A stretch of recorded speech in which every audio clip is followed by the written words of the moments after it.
These are the primary ingredients of choux pastry. The flour, strong flour or baker's flour. What we have to do, the first step is we're going to cook these ingredients together, and that is pre-gelatinising or thickening the starch in the mixture. You actually have to pre-cook the mixture in a choux pastry so that when you pipe it, it stands up nicely before it goes in the oven.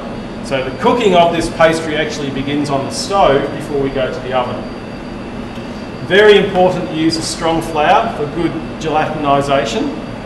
Yeah, if you use a soft flour, you're going to find that it's not going to hold the shape and you're not going to get the lift that you require. Once we've pre-cooked the mixture, and I'll show you what to look for when we cook it, we then have to add our eggs. Now, the consistency of the choux pastry when we pipe is determined by how many eggs we add. If you don't add enough eggs, it's very hard to pipe and you won't get a full lift. If you add too many eggs, it becomes too runny and it goes everywhere. And you pipe these beautiful shapes, as you've seen in the book, and they just spread out and you get these flat pieces of pastry that don't work. So it takes a little bit of knowledge, and you just have to look at your mixture and understand what we're looking for, that it's the correct consistency. The first thing we're going to do, and this is why we diced up the butter, is we're going to bring this to the boil. And we must bring it to the boil, and we must maintain a good heat if we're going to cook out the starch. We're going to gelatinise the flour to get a good mixture. So that will take a moment. The reason I asked Andrea to dice the butter up, especially as it's cold, is before this when this comes to the boil, and when we add the flour, it's very important that all the butter is melted. So just be aware of that. I'm looking for a couple of things here. One, no lumps of butter left, and two, that it starts to boil. Alright, so, comes to the boil, flour goes in, and we start to mix. Now, it looks a bit like a cabbage at the beginning. If you want to come and have a look, you can come and have a look. Yeah? So, we keep mixing, yeah?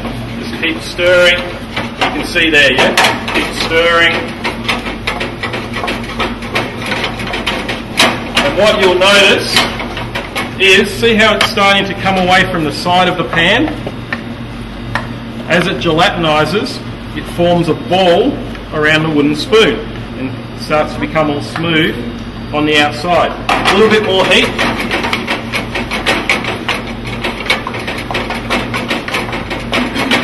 And we're done. Turn off my stove. Now we can add our eggs warm as long as we stir straight away, yeah? What you're seeing here, see how it looks like it splits to begin with? This happens earlier on in the choux pastry.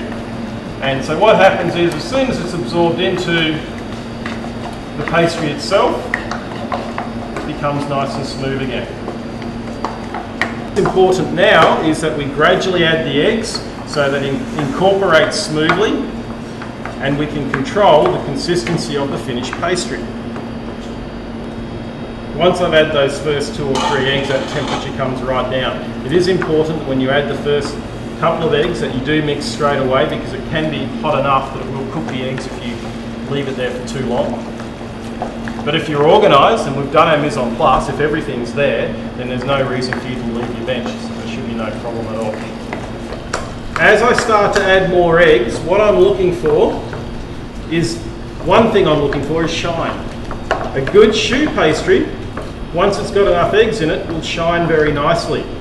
The second way is I'll actually run my spoon or my finger through it, and it should just hold a nice peak, a medium to firm peak.